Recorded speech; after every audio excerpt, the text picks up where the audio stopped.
Okay, so namaste students. Today we'll discuss about the chapter body fluids and circulation, which comes under human physiology. So here in this chapter we'll study about the composition of blood, lymph, human circulatory system, circulatory pathways, double circulation, regulation of cardiac activity, as well as the disorders related to the circulatory system. So the first foremost, the fluid which flows in our body is mainly two types, that is blood as well as the lymph. So regarding to the blood, it is one of the special connective tissue which is flown in our system, which is mainly consisting of fluid matrix, plasma as well as the formed elements. There are mainly fluid matrix, plasma and formed elements. Plasma, it is a straw colored viscous fluid. It is about nearly 55% of the total blood. 55% is plasma, remaining 45% is formed elements. Plasma is mainly consisting of water, minerals, as well as there are mainly three proteins. Three proteins are albumin, globulin as well as the fibrinogen. You might be knowing that the process of clotting, this process of clotting is mainly due to a protein fibrinogen. Okay. So next about the formed elements, whereas 55% is plasma and the 45% is a formed element. It is mainly consisting of erythrocytes, leukocytes and platelets. They are combined to form a formed elements. And that is 45%. Erythrocytes are nothing but red blood cells. They are the most abundant cells in our body. They are about 5.2 to 5.5 millions per cubic millimeter of blood. In each and every individual, there are an average of 5 to 5.5 millions of RBCs per cubic millimeter of blood. So, RBCs, which is mainly formed in our red bone marrow, long bones, it is mainly consisting of ends of the bones. It is consists of red bone marrow where the blood cells will be formed. Okay, there is the absence of nucleus where RBCs are considered to be the enucleate. So that is devoid of nucleus. So it is biconcave in shape and its shape is biconcave. We can take the exceptions to these. We have camel as well as the desert rat or frog. They have nucleated RBCs. They have red color. Red color is due to the presence of pigment called hemoglobin and it is an iron containing pigment. Hemoglobin is an iron containing complex protein. It is consisting of a pigment that is hemoglobin. RBCs have an average lifespan of about 120 days. Okay, so this is RBCs. Next we will move on to the WBCs. Our immunity is mainly due to the WBCs. They are about 6,000 to 8,000 cells per cubic millimeter of blood and they are colorless and they are nucleated. In comparison with the size of RBCs and WBCs, the WBCs are much larger than the RBCs. Okay. So next, white blood cells, there are mainly two categories. That is granulocytes and agranulocytes. With granulocytes, there is a presence of granules in the cytoplasm. In the cytoplasm, there is a granules, then they are known to be the granulocytes. We have neutrophils, eosinophils as well as the basophils. And agranulocytes, there is the absence of granules in their cytoplasm. There is lymphocytes as well as the monocytes. Where some of these cells such as neutrophils and monocytes, they have phagocytic action. They will engulf the foreign particles and they will destroy them. Lymphocytes is one of the important WBC which is involved in our immunity. It is an immune cell. So here you can see there is a neutrophil in the cytoplasm. There is a granules. It is a multi-lobed nucleus. There are many lobes in the nucleus. Their nucleus is multi-lobed. Here basophils as well as eosinophils, they are granulocytes. Monocyte and lymphocyte, these are agranulocyte. Whereas largest WBC is the monocyte. So next is about the platelets. They are the special cells involved in the blood clotting. They are also called thrombocytes, which are specially produced in our bone marrow. There are special cells called megakaryocytes. These cells are mainly secreting these thrombocytes. Okay, where the blood normally contains around 1.5 lakh to 3.5 lakhs of platelets per cubic millimeter of blood, where the platelets can release a variety of substances. They are known to be the clotting factors. They will release a lot of substances mainly meant for the clotting of blood. So these are the platelets. Next, about the blood groups. In the human beings, we mainly have 4 blood groups. There is a A group, B group, AB group as well as the O group. So these blood groups are mainly due to the presence of antigens. They are mainly due to the presence and absence of antigens. So there are mainly 2 antigens, antigen A as well as the antigen B. If antigen A is present, then the blood group A. If antigen B is present, then the blood group B. If both the antigens are present, then the blood group AB. If both the antigens are absent, then the blood group is known to be O. Okay. So there is, according to which, based on the antigens, there is also presence of antibodies. If a person is having blood group A, that means that person is having antigen A and that person will have antibody B. They cannot take blood group B. If a person is having antigen B, then they will have antibody A. If person is having antigen A and B, they won't have any antibodies. Whereas O blood group is having both the antibodies, antibody A and B. So here you can see group A, group B, AB as well as O. A is having one type of, see, on the surface of RBC there is a presence of antigen. Here there is a different kind of antigen. Here both are present. So antibodies, in group A there is antibody B, antibody A, there is no antibodies, both the antibody A and B. Antigens are antigen A, antigen B, antigen A and B, and there is absence of antigen. So this is regarding to the blood groups. Okay. So next, with this, we have universal donors as well as the universal recipients. Blood group O is considered to be the universal donor because there is an absence of antigen. As I told, if a blood group A, that person will have an antibody B. They cannot take blood from B group. But they can take blood from O group because O group is not having any antigens. The same way blood group B person can take blood from B as well as O. Blood group AB person, where the AB blood group person can take blood from group A, group B, group AB as well as O. So that's why they are known to be the universal recipients. So we have universal donors as well as the universal recipients. Okay, so that is regarding to the blood groups. Next, with this we also have, you might have heard that A positive, A negative, O positive, O negative. For this positive and negative, we have one more antigen called Rh antigen. It was first discovered in rhesus monkey. That's why it is known to be the Rh group. So if the Rh group is found present, then they are going to be Rh positive. Okay, with the blood group A, they also have Rh group, then they are going to be A positive. If there is an absence of a Rh group, then it is known to be A negative or B negative, O negative, AB negative. Okay, so this is regarding to the blood grouping. In a special case of there is a Rh incompatibility case. It is mainly seen in a woman who is Rh negative.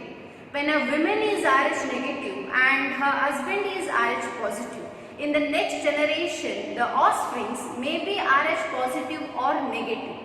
If the offspring is also Rh negative, there is no problem, blood group is C. But if the offspring is Rh positive, if the offspring is Rh positive, where the woman is Rh negative and her child is Rh positive, what happens? In the first pregnancy, there will not be much problem because fetus to the mother, there is no mixing of blood. Blood will not mix fetus as well as the mother. But there is a plausible of blood. There is a possibility of leaking of blood, and that might lead to the production of antibodies against the positive. When the fetus is Rh positive, mother is Rh negative, leaking of blood may lead to the production of antibodies against this positive. So in the first pregnancy there won't be any problem. Okay, in the first pregnancy there won't be any problem because there is either there will not be mixing or there is a slight amount of antibodies will be produced. During the delivery there is a mixing of blood. During the delivery there may be a mixing of blood that leads to mother's body will start producing antibodies against Rh positive. Mother's body will secrete antibodies against Rh positive. In the next pregnancy, if the fetus is again Rh positive, the mother's body is already having antibodies against it, so that will rupture the RBCs. Okay, that will rupture the RBCs leading to the death of the individual. The offsprings may die, the fetus may die either before birth or immediately after the birth due to the jaundice or pneumonia. The baby will die, and that condition is known to be erythroblastosis fetalis. That is called erythroblastosis fetalis. Okay, it is mainly in relation with the Rh group. So next is about the coagulation of blood. So whenever you get hurt or any injury, in that side there is a formation of scum, dark colored scum like structure. That is mainly a clotting. How blood clots? Okay, during the injury, whenever the blood gets contact with the air, when the blood gets contact with the air, there is an enzyme called thrombokinase. This thrombokinase will activate prothrombin into thrombin. There is an enzyme which will be released from the wound side, thrombokinase, that will activate prothrombin into thrombin, that will convert fibrinogen into fibrin. That mainly converts fibrinogen into fibrin, so that forms the dead formed elements are there that will be clogged to form a scar. Okay, so this is regarding to the coagulation of blood. From the injured site, there is a release of thrombokinase that converts inactive prothrombin into thrombin. This will convert fibrinogen into active fibrin that will form the clot plugs with the dead formed elements. That is coagulation of blood. Next is about our tissue fluid or the lymph. We have a lymphatic system. How we have circulatory blood system, the same way we have a lymphatic system. It is a fluid released from the capillaries, mainly our tissue, interstitial fluid. That's why it is known to be the interstitial fluid. It has the same mineral distribution as that in the plasma. The mineral composition is same as that in the plasma. Okay, so these having networks of blood, networks of lymph vessels, that is known to be the lymphatic system. Okay, lymphatic system, lymph mainly consisting of a cells called lymphocytes. They are involved in the immunity. Okay, so they are colorless fluid consisting of specialized cells called lymphocytes. They are mainly meant for the immune response. So this is our lymphatic system. So these structures are known to be the lymph nodes. Whatever the node-like structure is called, that is known to be the lymph node. So next is about the circulatory pathways. We are mainly having two types of circulatory pathway, that is open circulation as well as the closed circulation. In the case of open circulation, there is an absence of blood vessels. There is an absence of blood vessels where the blood pumped by the heart passes into the open spaces or body cavities where all the tissues or organs will take bath in it. There is no certain blood vessels. In the closed circulatory pathway, blood always circulated through the network of blood vessels. In the closed, we have a network of blood vessel. In open, we don't have a network of blood vessel. So in the human circulatory system is nothing but a heart, which is a muscular chamber. Okay, it is a network of closed branching blood vessels as well as the blood. It is situated in the thoracic cavity in between the lungs. Heart is mainly situated in the thoracic cavity in between the lungs, and it is slightly lifted towards left. It is slightly tilted to the left. It is having a size of about clenched fist. Okay, it is having a size of about clenched fist. It is protected by a double-walled membranous layer called pericardium. It is protected by a layer called pericardium consisting of a fluid called pericardial fluid, where our heart is having mainly 4 chambers. Okay, so that is 2 atria as well as the 2 ventricles. So here you can see left atrium, left ventricle, right atrium, right ventricle. So here there is a presence of the blood from the body tissues will enter into the right atrium through the vena cava, superior and inferior vena cava, from the pulmonary artery to the particular left side, left atrium, pulmonary vein into the left atrium. Through aorta, blood will pass from heart to the body tissues. Okay, so from ventricles there is pulmonary artery through which it will enter back to the lungs. So we have lungs as well as the heart. Left side is meant for the oxygenated blood, right side is meant for the deoxygenated blood. Okay, so here you can see. So there is a presence of walls between atrium and ventricle. There is a presence of walls between atrium and ventricle. On the right side we have tricuspid wall. On the left side we have bicuspid wall. Left side bicuspid wall, which is also called mitral wall. On the right side we have tricuspid wall. So that is mainly a wall which will allow the entry of blood from the atria to the ventricles. So in the cardiac cycle, what is cardiac cycle? It is the events which are taking place in a one heartbeat. What are the events which are taking place in one heartbeat? So in the one heartbeat, first we have a joint diastole. Diastole refers to the relaxation, systole refers to the contraction. Diastole is relaxation, systole is contraction. So in the diastole what happens? All the 4 chambers at rest, where oxygenated blood from the pulmonary vein enters into the left atria, deoxygenated blood from the superior and inferior vena cava enters into the right atrium. Oxygenated from lungs through the pulmonary vein into the left atria, deoxygenated through the superior and inferior vena cava into the right atrium. Next, blood flow into the left and right ventricles. From atria it will enter into the ventricles, and that is known to be the atrial systole. There is a contraction of both the atria so that blood will enter from atria to the ventricle, where both the walls will open. Tricuspid and bicuspid walls will open so that the blood will flow from atria to the ventricle, that is the atrial systole. Okay. Next what happens? We have a semilunar wall that is in connection with ventricles. Ventricles to the outside. Okay, so next, once the atrial systole is done, then ventricles undergoes the contraction so that blood will flow out. Through the aorta it will enter into body tissues, through the pulmonary artery it will go back to the lungs. So for that, these 2 tricuspid and bicuspid walls must be closed and the semilunar walls will be open. Okay. So next, closure of tricuspid and bicuspid walls takes place and the semilunar walls are forced to open, allowing the blood in the ventricles into the circulatory pathways. When the ventricles relax and pressure falls, causing the closure of semilunar wall. So there is a formation of lub as well as dub sound. Lub and dub sounds will be formed. Dub sound is formed when semilunar walls are closed. Lub sound is formed when tricuspid and bicuspid walls are closed.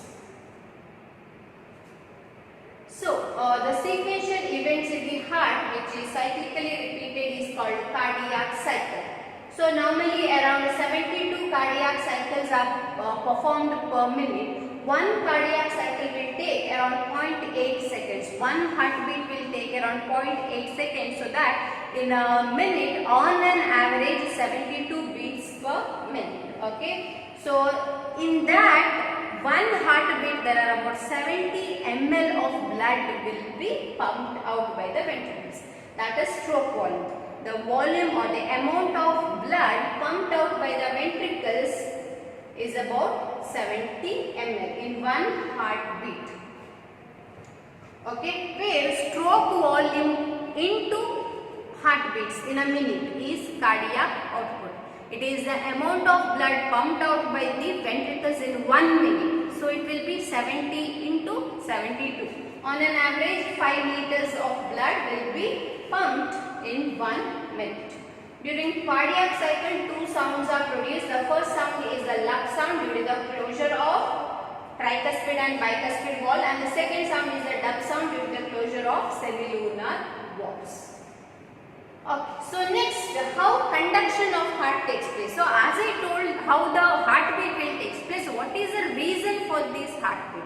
First, there is a presence of mainly two nodes. One is a SAN, sinoatrial node, which is also known as a pacemaker. If it is not working, we can also give a artificial pacemaker. So SAN, which generates the action potential, which stimulates both atria undergo contraction, that is the atrial system.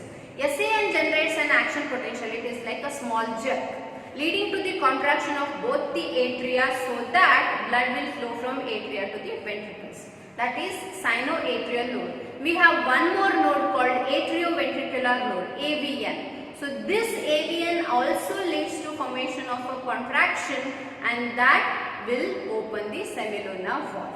Okay, so we have SAN generates an action potential which stimulates the both, where this is the SAN and this is the AVN. So when SAN generates an action potential, both the atria undergoes contraction, that is atrial systole.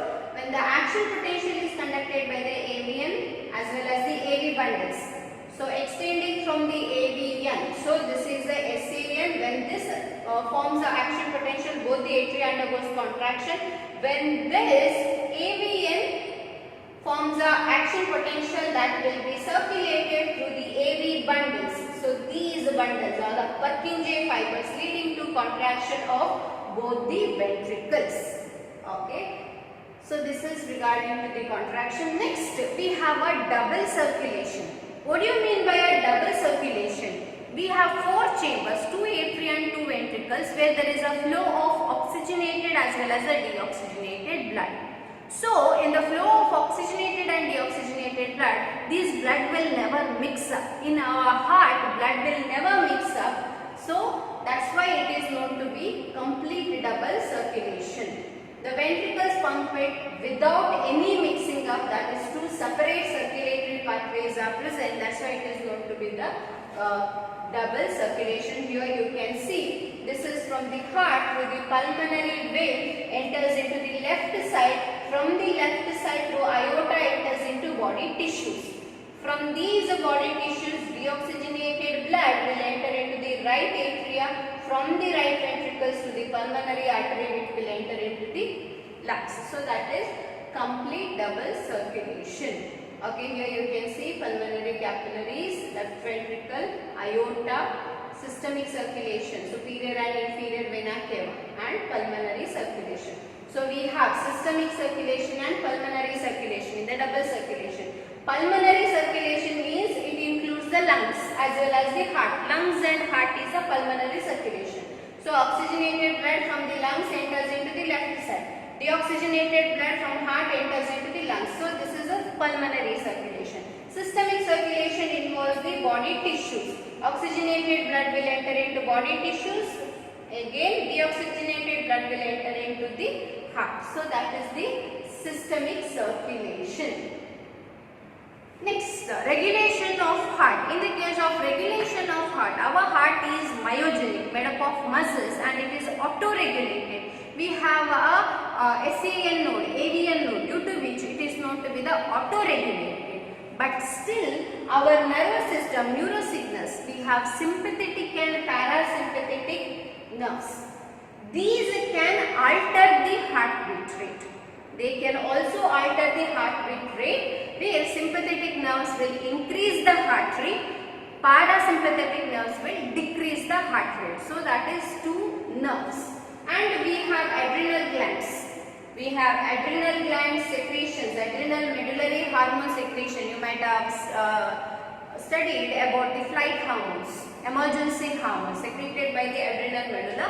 These, whenever we are under stress, whenever we are excited, in those conditions, you might have noticed that your hand becomes wet, as well as there is a pupillary erection, stress. All these conditions is a secretion of hormone called adrenal medullary hormone, which will also increase the cardiac output. Next, regarding to the disorders of circulatory system. So, in the disorders of circulatory system, first foremost is hypertension. What do you mean by a blood pressure?